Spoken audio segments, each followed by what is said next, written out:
Partnerzy odcinka F-Stone, Leader, Wize, Elocity, Platinum. Cześć, witam. Dzisiaj znowu startujemy ze Skawiny. Dzisiaj w teście Tesla 3 Highland naładowana do 100% i startujemy w stronę Bałtyku. No i tak to wygląda od kilku kilometrów. Jedziemy cały czas lewym pasem, około 90 na godzinę. A Tesla wykryła pogorszenie pogody. No i jedziemy sobie jakieś 80-90 na godzinę, bo tak leje, że świata nie widać.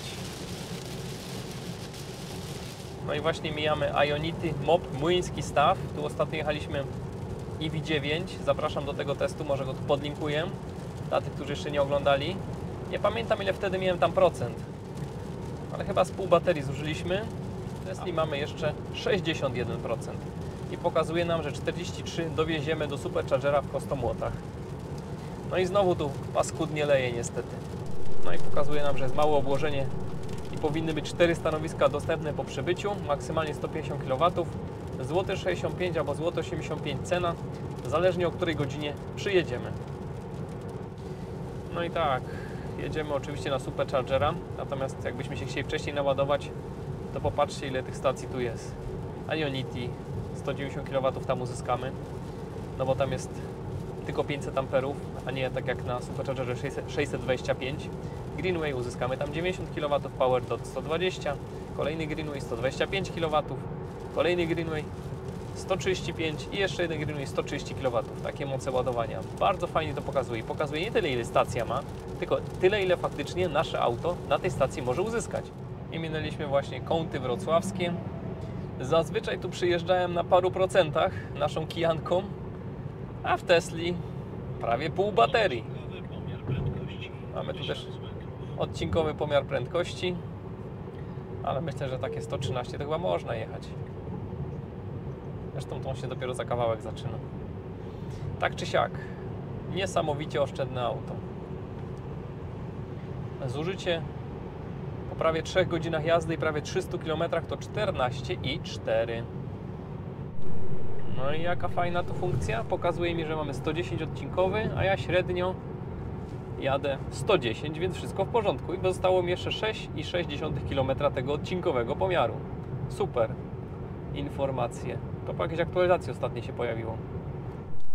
No i podpięliśmy się na 43%. Statystyka prawie 300 km, 3 godziny jazdy, 14,3 zużycie. I rozpędziło nam się na razie do 69 kW, 70. Kto da więcej? Powinno być maksymalnie 150, ale tylko 100 moty tutaj to różnie z nimi bywa. Na razie 70 kW. Także doładowaliśmy się do 90%. Wyruszyliśmy przed momentem. Lecimy sobie A4, a za 30 km we trójkę będziemy skręcać na północ. Ile to ładowanie trwało? Szczerze to nawet nie wiem. Natomiast może sprawdzę chociaż ile kilowatogodzin doładowane. A jeśli chodzi o liczby, no to zeszło nam 39 minut, naprawdę nie wiem kiedy. I w tym czasie doładowaliśmy 38 kWh. Ładowanie nieoptymalne, no bo mieliśmy za dużo prądu w akumulatorze. Jesteśmy w okolicach Świebodzina, mamy jeszcze połowę baterii i auto nam przygotowują do szybkiego ładowania. W Gorzowie Wielkopolskim podciągniemy się trochę, no bo generalnie nie ma sensu się wlec, lepiej troszkę pocisnąć i chwilkę się podładować, zwłaszcza, że tyłek już boli od siedzenia. I zjeżdżamy na Gorzów Wielkopolski, tu są dwie 200 chyba, jeszcze 36%, ale dłużej nie wysiedzimy. Ciężko w tym aucie wysiedzieć więcej jak pół baterii. Tyle ma zasięgu, a nie takie niewygodne fotele. Choć fotele nie są najlepsze, ale dla mnie już są ok, już się przyzwyczaiłem. No i przy 36% rozkręciło nam się do 150 kW. 155, o, idzie dalej. No, chyba więcej nie zobaczymy, bo jest za bardzo naładowany. 157, kto da więcej? 158. No to mi się podoba. 161. Już ładujemy się w tempie ponad 1000 km na godzinę. Czyli pół godziny, 500 km, 15 minut, 250. 162 kW, 163. Kto da więcej? od ładowania przejechaliśmy 254 km ze zużyciem 16, a cała podróż dzisiaj to już 550 km ze zużyciem 15, a od nowości to 1610 km ze zużyciem 14. No i tutaj chyba 162 kW to był VMAX. Tyle co do Was tu mówię, to już mamy 39%. Także mamy taki fajny hubik ładowania, bo tam 200 kW, tu 200 kW i też jeszcze po dwie wtyczki. 4 auta po 100 kW mogą ciągnąć. Rewelacja. Zdążyłem tylko zjeść, skorzystać z toalety. Zeszło 22 minuty, doładowane prawie 35 kWh i 77%. Kończymy to ładowanie, bo i tak mamy za dużo. Nawet 78. A rewelacja. Cześć, witam. Dzień trzeci. Dnia pierwszego przyjechaliśmy o 2 w nocy, więc już nie nagrywałem. Dnia drugiego odpoczywaliśmy, a dzisiaj troszkę ponagrywam. Tam mamy Dźwiżyno, jakieś 1,5 km stąd. Tam mamy Mrzeżyno, też jakieś 1,5 km stąd. Tam za lasem jest jezioro. A tu mamy bardzo fajne apartamenty naszego przyjaciela Tomka. Zaraz Wam wszystko pokażę, co i jak. Wczoraj wieczorkiem byliśmy na molo w Kołobrzegu. To jest 15 km od tych apartamentów. Fajna imprezka na molo. No powiem szczerze, petarda. A już Wam pokażę, jak to tu wygląda. Więc tak, wjeżdżamy sobie tutaj.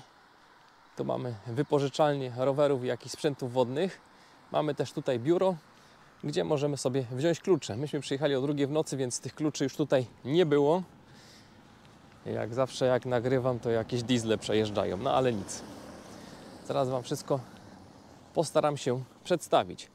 Więc tak, przychodzimy sobie tutaj, tak jak my, o 2 w nocy. Tutaj po prawej stronie mamy takie skryteczki.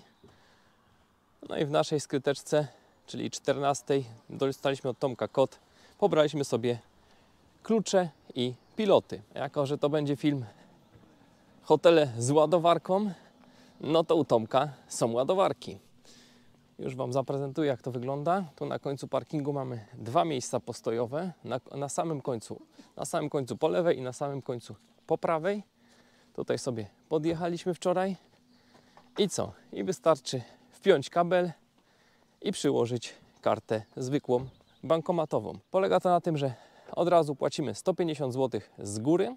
Natomiast potem do kilku dni obiecali, że jeśli nie wykorzystamy części tej kwoty, to ona wróci nam na konto. Cena ładowania to jest 2,50 zł, a tutaj przy pomocy tego QR kodu możemy sobie pobrać fakturkę. Także bardzo fajne, bo możemy przyjechać tutaj nawet na prawie zerze i naładować się przez noc do pełna. Przy czym maksymalnie uda nam się pobrać 60 kWh, no bo 150 zł nam płatność przejdzie. Jako że pobraliśmy sobie już pilocika, no to mieliśmy możliwość otworzenia tutaj bramy. Teren jest cały zamknięty. Cały ten teren to jest taki pas nabrzeżny i tutaj zachowany został oryginalny nabrzeżny las. Mamy tutaj na terenie żabkę, mamy tutaj w sezonie jakąś restaurację. No, mamy też możliwość bezpośredniego przejścia na plażę, ale to za chwilę. Bardzo ładnie teren zrobiony, a docelowo będzie tutaj też jeszcze hotel ze spa i tam będzie można korzystać ze wszystkich atrakcji. Konkretnie apartament Tomka znajduje się w budynku 117B, czyli teraz trzeba 3. guziczek na pilocie i wjeżdżamy sobie do budynku. Wydawało nam się to z początku trochę skomplikowane, natomiast uwierzcie, pomimo że byłem zmęczony po 800 km tego dnia, a nawet więcej, bo od rana dużo jeździłem, wyjechaliśmy z Krakowa koło 17, udało nam się wszystko ogarnąć. No i mamy tutaj przypisane miejsce garażowe, tam stoi auto, a tu mamy windę. Jedziemy na 2. piętro, a potem naprzeciwko windy mamy apartament numer 14. I wchodzimy do apartamentu Tomka.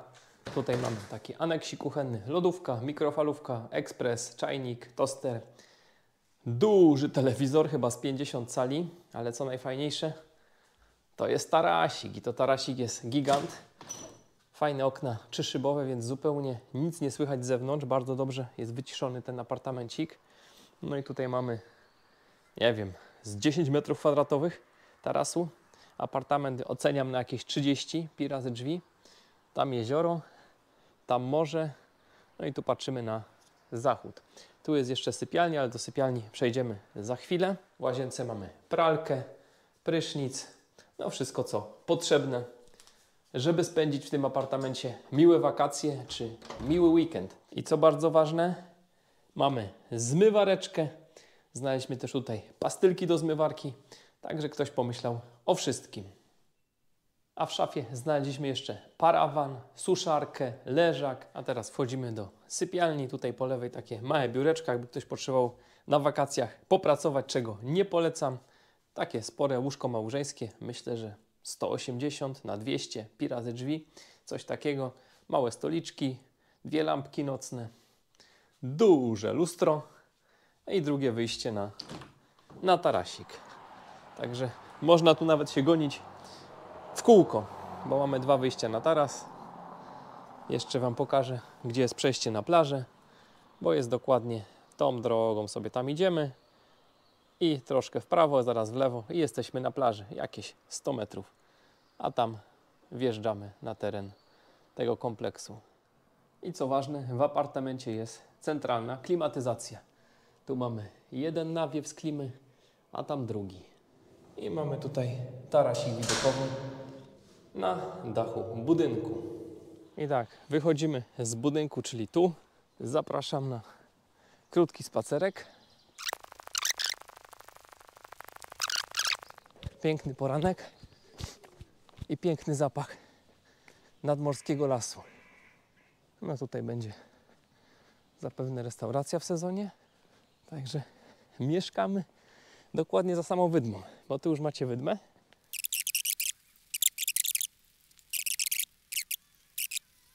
I po 3 minutach jesteśmy na plaży. I już widać to, co lubię najbardziej, czyli morze. Tutaj zapewne można jakieś sobie takie wypożyczyć leżaczki i tego typu atrakcje. A tam w oddali już Dźwiżyno, a jeszcze dalej Kołobrzeg. Teraz idę w stronę Mrzeżyna, szum fal, zapach plaży o poranku i tego lasu nadmorskiego. To naprawdę piękna mieszanka. Tutaj jakaś imprezka UMF. Jeden stoi tam po prawej i klaruje, a reszta po lewej stoi i słucha. Trochę kurczę jak wśród ludzi. Byle ten po prawej nie był najgłupszy z nich wszystkich. I już tam mamy apartament, ale tutaj po terenie tego obiektu całego można też sobie pobiegać, tak jak wczoraj sobie zrobiłem. I teraz przebiegnę się tu dookoła i puszczę Wam to w przyspieszeniu, żebyście zobaczyli, jak ten cały teren wygląda.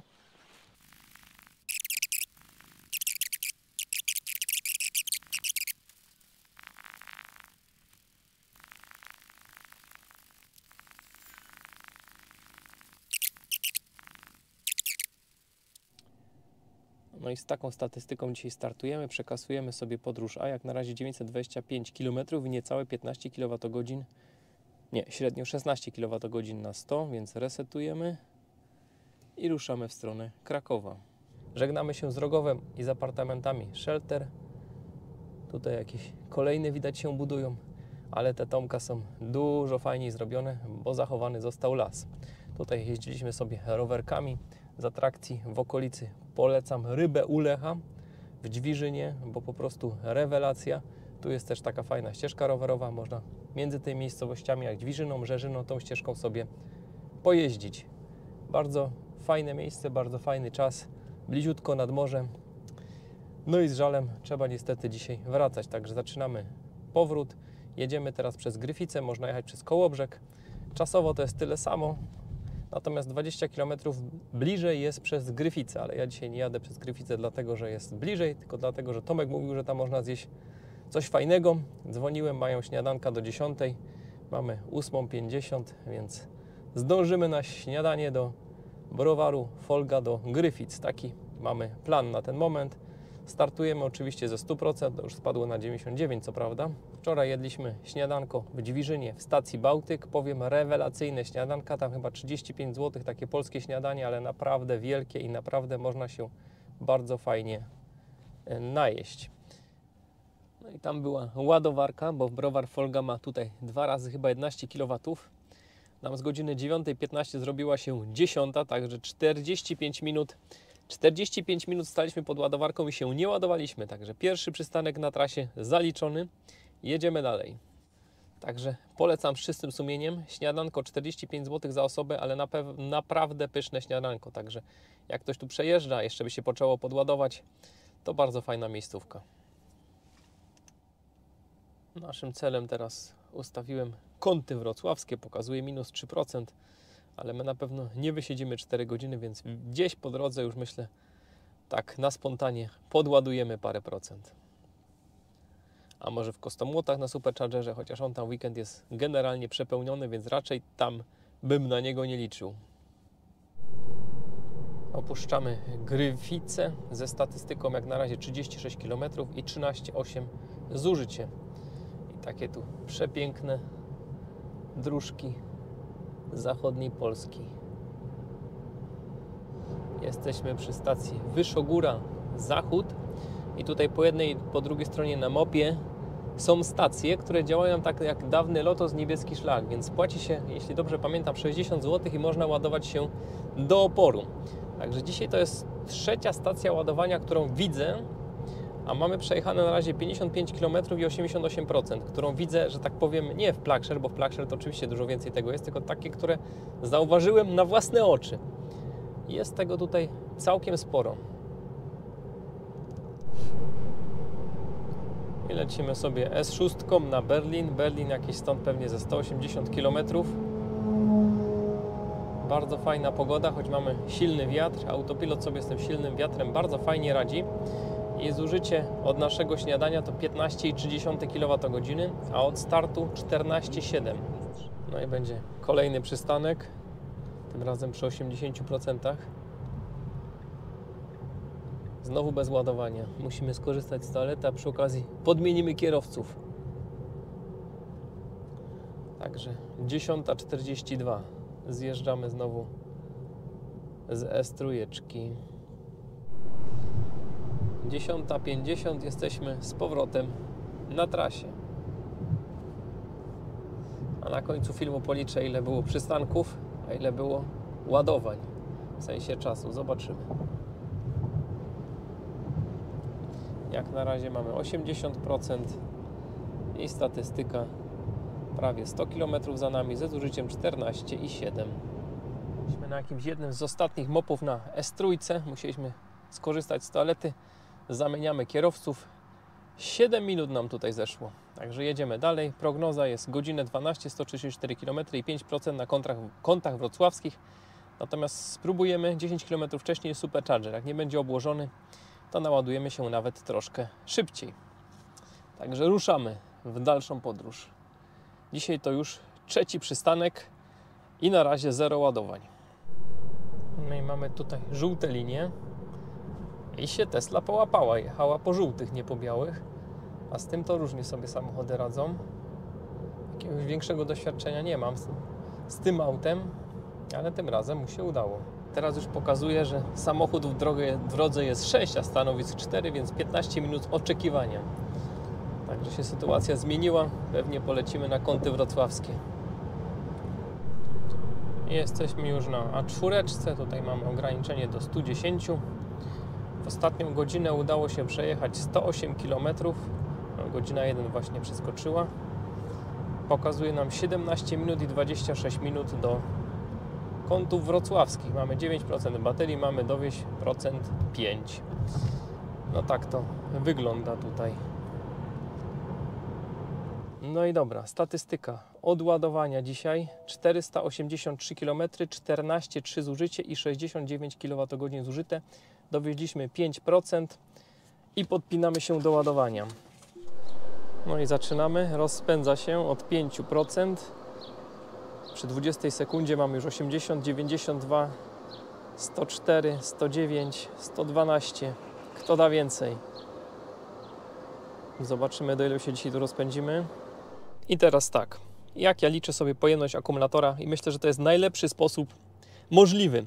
483 km od naładowania dzisiaj rano. Po drodze nie robiliśmy żadnego podgrzewania, nic takiego, co by tutaj energię nam zjadło. Po prostu cięgiem odpięte auto od rana i w zasadzie non-stop jedziemy, no poza przystankami na jakieś jedzenie. Tutaj toaletę po drodze, myślę, że tych przystanków było może z godzinę 20. W każdym razie, no raczej to była jazda non-stop. I tak, jak to wygląda? 483 km przejechane, to jest stąd. Zużycie to 14,3 kWh, czyli 483 mnożymy razy 14,3. I gdyby to było 100%, to mielibyśmy już pojemność akumulatora, ale jako że zużyliśmy 95%, no to dzielimy przez 95.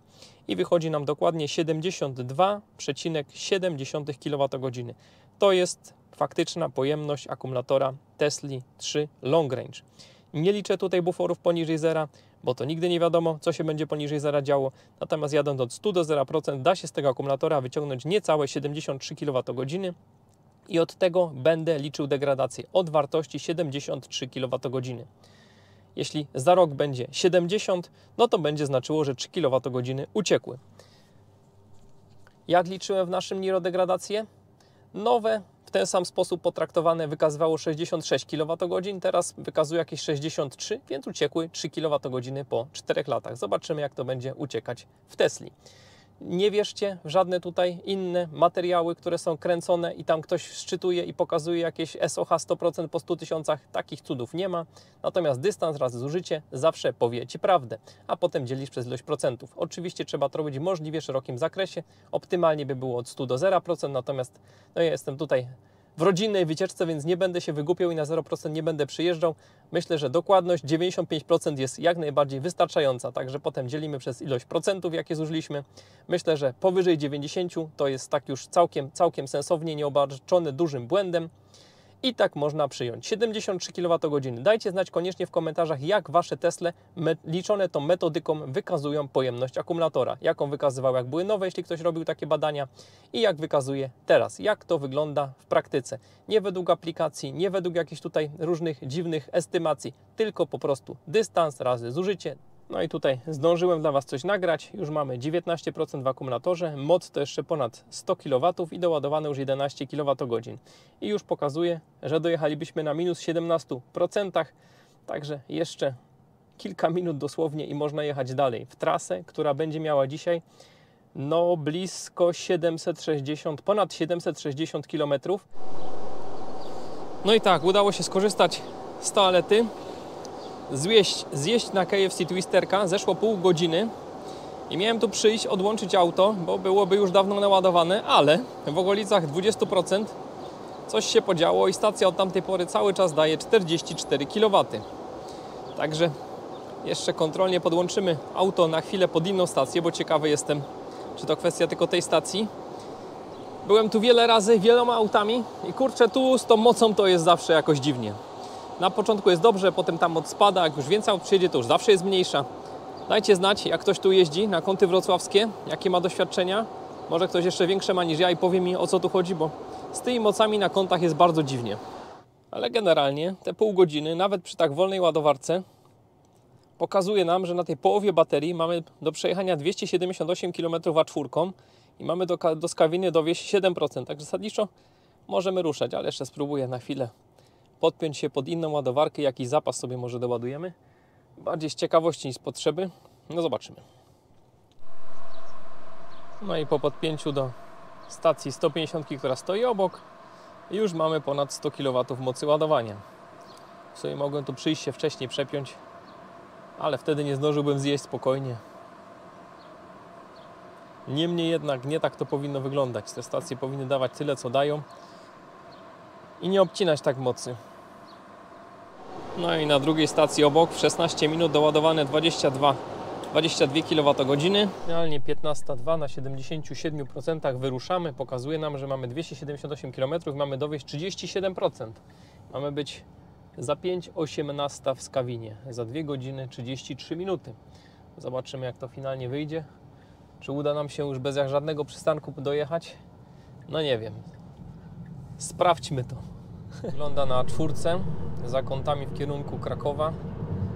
Prawy pas jedzie, nie wiem, z 70, a lewy od 70 do 100. Ale i tak dobrze, bo ci, co jadą na Niemcy, to przed chwilą wszystko stało w ogóle. Więc tutaj ten odcinek nie dość, że nie ma poboczy, to jeszcze się totalnie korkuje.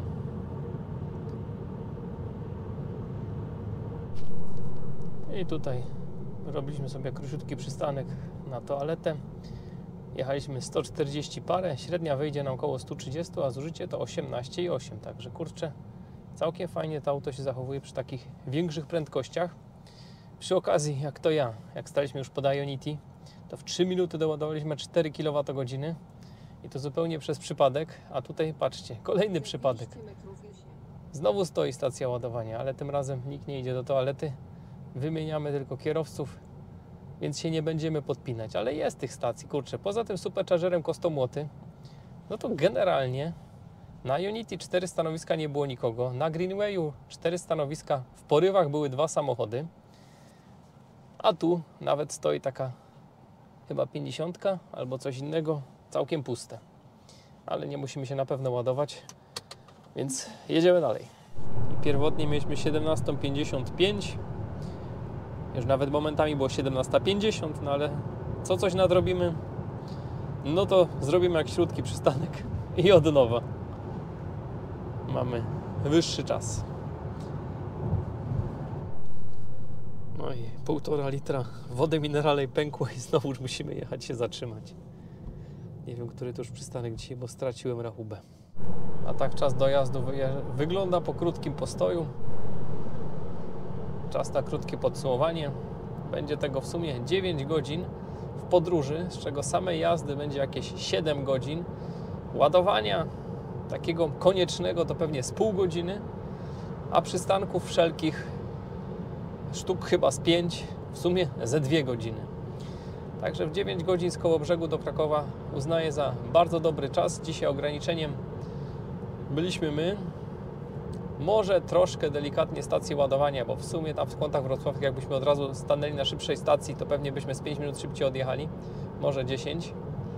Natomiast summa summarum nie przypominam sobie, żebym taką długą trasę kiedykolwiek jakimkolwiek innym samochodem zrobił szybciej. Także bardzo szybkie, fajne auto na długie trasy, nie męczące, bo pomimo już prawie 8 godzin, 7,5 godziny aktualnie siedzimy w tym aucie z drobnymi przerwami. Samopoczucie nie jest złe. Nie czuję się wyrąbany totalnie, jak to było czasem przy niektórych innych autach. Także dobre auto na długą trasę. Do tego bardzo oszczędne i rewelacyjnie szybko się ładujące. Teraz pozostaje jeszcze doczekać sensownej infrastruktury. Sensownej mam na myśli hubów ładowania, na których zobaczymy zawsze pełną moc, bo teraz to wygląda dość różnie, a tu koło Wrocławia to wygląda już całkiem różnie, wzdłużnie i podłużnie. No bo niestety supercharger jest V2, do tego pierwsze stanowisko 150 kW, drugie stanowisko, jak ktoś podjedzie, to już jest 75 kW, trzecie to jest 60 kW i czwarte to jest 73 kW na dzień dzisiejszy. Także ten supercharger ma tam jakieś problemy. No i niestety też kąty wrocławskie, tutaj stacja Greenwaya też jakoś ciężko ma z tymi mocami. Ile razy tu byłem, ile razy obserwowałem różne samochody i swoje i innych, którzy się tam ładowali, to też te moce jakieś są chyba globalnie ograniczone. Może cały ten kompleks ma za mały przyłącz, nie wiem. Dajcie znać, jak się orientujecie, jak to wygląda. Niemniej jednak nie mamy dzisiaj takiego poczucia, że czekaliśmy, aż auto się naładuje. Bo w sumie jakbyśmy nie podładowali się na tej drugiej stacji, tylko poprzestali na tym pierwszym ładowaniu półgodzinnym, no to w zasadzie by wystarczyło, żeby dojechać do Krakowa. A tak mamy trochę zapasu. A gdybyśmy kiedyś doczekali w Kostomłotach superchargera z prawdziwego zdarzenia, choćby takiego jak w Bonarce, czyli żeby było ze 16 stanowisk V3, no to myślę, że całe te 760 km dzisiaj dałoby się przejechać na 15-minutowym podładowaniu. Tak to w teorii, ale u nas na kanale jak zawsze wygląda, to w praktyce pokazujemy. No i dojeżdżamy, za parę minut będziemy w Skawinie. Jak oceniam tutaj Tesla 3 Highland Long Range? Jakie zasięgi letnie? Więc zasięgi letnie, dopóki jedziemy do 120 na godzinę, mamy tutaj zużycia rzędu niecałe 15 kWh, około 15 kWh, co przekłada się na zasięg prawie 500 km. czyli jakieś tutaj drogi szybkiego ruchu, jak ktoś jeździ przepisowo, 5 stówek latem tym autem da się przejechać. Przy założeniu, że jedziemy 120, no ale oczywiście ktoś nas przyblokuje, gdzieś są jakieś zwężki, gdzieś są jakieś ograniczenia, także średnia pewnie wyjdzie ze 110 z takiej jazdy. No ale niemniej jednak, jeśli jeździmy drogami szybkiego ruchu i możemy przejechać 500 km, to jest rewelacja. Natomiast taka szybka, autostradowa, szarpana jazda owocuje zużyciami w okolicach pod 20 kWh. No i tutaj mówimy o zasięgu rzędu 350 km. No bo przypomnę, wyliczona pojemność akumulatora, dystans raz zużycie to jest około 73 kWh, więc jeśli zrobimy zużycie 20, no to możemy spokojnie przejechać ponad 300 km i dopiero rozglądać się za jakąś stacją ładowania. Nam się dzisiaj udało przejechać 470 km i uważam, że to jest po prostu rewelacja. Tesla Model 3 Long Range Highland, delikatnie traktowana, to jest auto, które w budżecie około 200 000 po dopłatach ma największy zasięg na rynku. Nie da się kupić drugiego elektryka, który się będzie tak szybko ładował, którym się będzie dało tak szybko przejechać długie trasy, a to właśnie dlatego, że mamy tutaj mega duży zasięg i bardzo szybkie ładowanie. Jak ten test pokazał, stacje ładowania jeszcze troszkę pozostawiają do życzenia, bo tutaj ani supercharger nie dał pełnej mocy, ani pod Wrocławiem, w kątach wrocławskich nie mieliśmy pełnej mocy. Niemniej jednak, my jako pasażerowie potrzebujemy już więcej przystanków niż samochód na ładowanie. Także kiedyś elektrykami podróżowaliśmy sporo wolniej jak w tempie Google'a, bo na takiej trasie tu do Rzeszowa jechaliśmy gdzieś pół godziny wolniej. To było gdzieś 20% wolniej niż Google pokazywał. Potem naszą Kią Eniro podróżowaliśmy w tempie Google'a, ale nie biorąc pod uwagę ładowań. Natomiast Tesla Model 3 Long Range da się podróżować w tempie Google'a razem z ładowaniami, bo tutaj to, co potrzebujemy, czas na ładowanie, jesteśmy w stanie nadrobić szybszą jazdą. Także rewelacja. To jest następny level. Jak tutaj zaczynaliśmy od Leafa, to był taki level pierwszy, potem była Kia Eniro, to był level drugi, tak. Kolejna półeczka to jest Tesla 3. Dla mnie osobiście to auto już niczym nie odbiega, jeśli chodzi o użyteczność przejazdu długich tras w dobrym czasie od aut spalinowych. No ale oczywiście na pewno będzie ktoś, kto powie, że takie 760 km robi bez żadnego przystanku. Podziwiam, natomiast dla mnie taka opcja jest niedostępna. Jesteśmy na rynku w Skawinie. Finalna statystyka 763 km i 15,1 zużycie. Rewelacja.